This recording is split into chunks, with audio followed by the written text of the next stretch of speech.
be honest with you, it was a bit of a shock. Makes sense. We all want to get a decent, cheap zoom lens. Don't want to spend loads of money on it, especially if you're new to photography. But are cheap Sigma zoom lenses any good?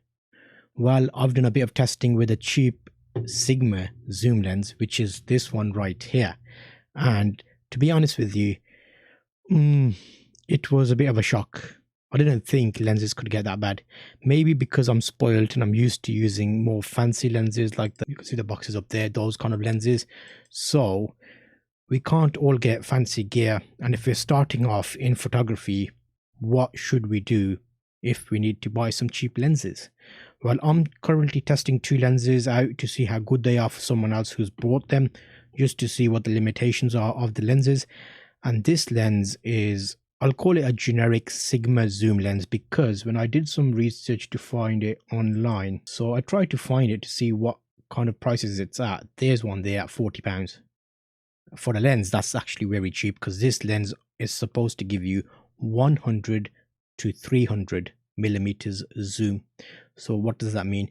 If you're doing some wildlife photography, like in your garden, or if you want something that's maybe 60 meters away and you want to fill your screen, the 300 millimeters should get you that on a crop sensor body.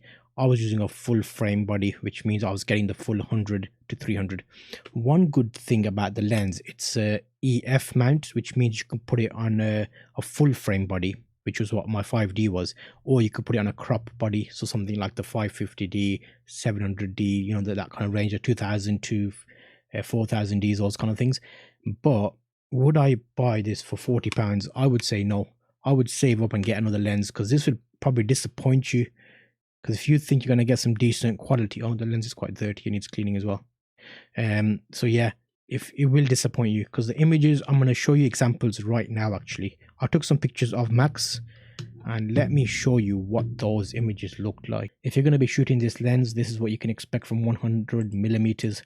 The lens was actually quite poor performing overall. It gave me good background blur, but I messed about with the variable aperture to see what I can get. This is one at 300 millimeters, ISO 400, and you know what, I'm not too keen on the camera, to be honest. That was a full-on zoomed in at 300 millimeters, and because I was manually focusing, obviously I didn't crack the focus on his eyes. Did I? Look at that. I think one of them I did. There's one that was like a bit, I had to get really close up. So let's see if I can get some detail back in that. Okay, that was a decent shot, but one out of many, and the lens did not perform well. But let me show you some video from this lens. So this is, okay, let me show you some video examples. I did it handheld. Remember, the lens does not have image stabilization either, and it's 100 to 300 millimeters.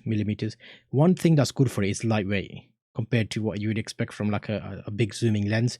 But the quality of elements is not great. It's 4.5 to 6.7, and it's a Sigma zoom lens made in Japan.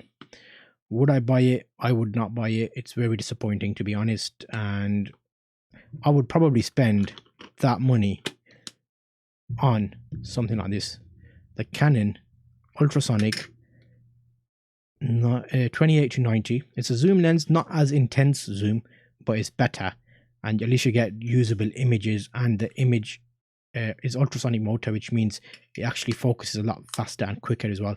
So if you're in the market for cheap lenses, try and weigh up the pros and cons of it, because when they're cheap, they're going to be cheap, and they're not going to give you that quality, so it make you work harder to get a decent image, and it kind of put you off taking photos. So maybe look at my series of videos where I looked at different budget lenses for different price ranges. That would help you. I'll link you to that playlist here, and you can find out more about cheap lenses. See you on the next video.